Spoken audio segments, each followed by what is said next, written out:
importante in tutti i tabelloni per la Vanoli. Ora riceve da Jalen Harris e va a inchiodare con la schiacciata in reverse. Ancora palla interna per Delia, può usare la statura per attaccare chiaramente Sanogo in full pass, lo fa molto bene, si protegge con il ferro e il tabellone.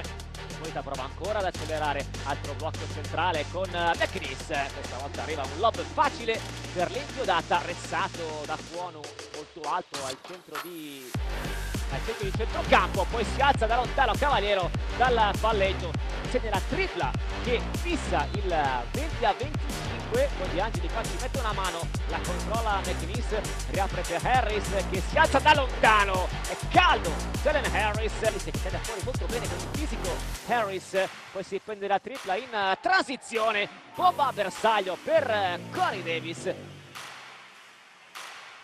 Eccolo qua, servito subito Moita che alza la palla per Malik Dime,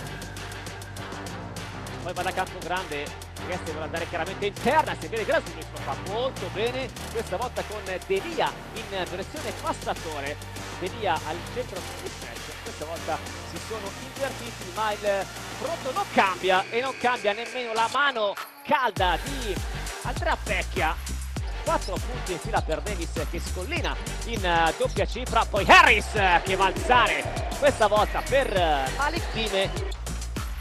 Doff che non arriva per Davis, difesa fortissima di Kwonu, poi arriva Dime a chiudere tutto, scarico per Campogrande e questa volta ha aggiustato la mano l'ex Avellino. Campogrande ora che rimane contro Poeta, va a cercare Mian che lavora ancora bene sul ricciolo in uscita, poi semigancio complicato per Sagaba Konate,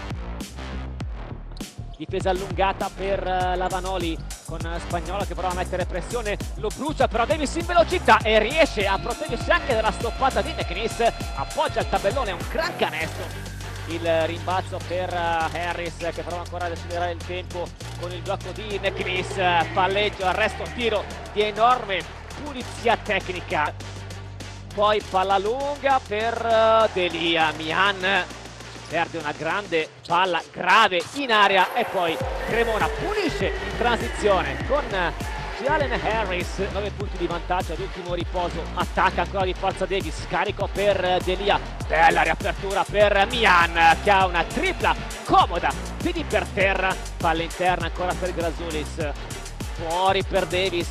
ricezione imperfetta, 4 secondi, deve inventare Davis con la tripla in faccia a Kwonu e può essere la tripla che vale la partita. Finisce così con Trieste che passa alla Palaradi per 80-75 con il brivido finale